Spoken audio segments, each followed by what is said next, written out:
Praise the Lord दोस्तों, आज हम बात करेंगे एक बहुत ही महत्वपूर्ण बाइबल की कहानी के बारे में। ईडन गार्डन, बाग ए अदन और उसमें स्थित भले और बुरे के ज्ञान का वृक्ष के बारे में। ये कहानी बाइबल की पहली किताब उत्पत्ति में लिखी गई है। बाइबल के अनुसार परमेश्वर ने सबसे पहले संसार की रचना की।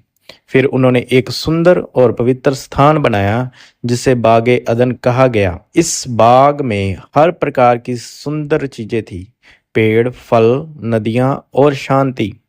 परमेश्वर ने पहले मनुष्य आदम को बनाया और फिर उसकी संगति के लिए हवा को भी। उन्होंने दोनों को बाग में रहने की अनुमति दी और कहा कि वह वहां के किसी भी वृक्ष का फल खा सकते हैं सिवाय एक के। वह एक विशेष वृक्ष था, भले और बुरे के ज्ञान का वृक्ष। परमेश्वर ने साफ कहा, इस वृक्ष का फल मत खाना, क्योंकि जिस दिन तुम इसे खाओगे उसी दिन तुम्हारी मृत्यु निश्चित है। लेकिन एक दिन शैतान सांप के रूप में आया और हवा को बहकाया। उसने कहा, तुम्हें मरना नहीं पड़ेगा। अगर तुम ये फल खाओगी तो तुम्हारी आंखें खुल जाएगी और तुम भी परमेश्वर की तरह जानकर बन जाओगी।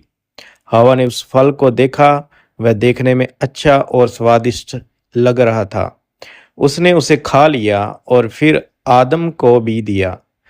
आदम ने भी खा लिया। जैसे ही उन्होंने फल खाया, उन्हें ये एहसास हुआ कि वह नग्न है। उन्हें शर्म आने लगी। उन्होंने पत्तों से अपने शरीर को ढकना शुरू कर दिया।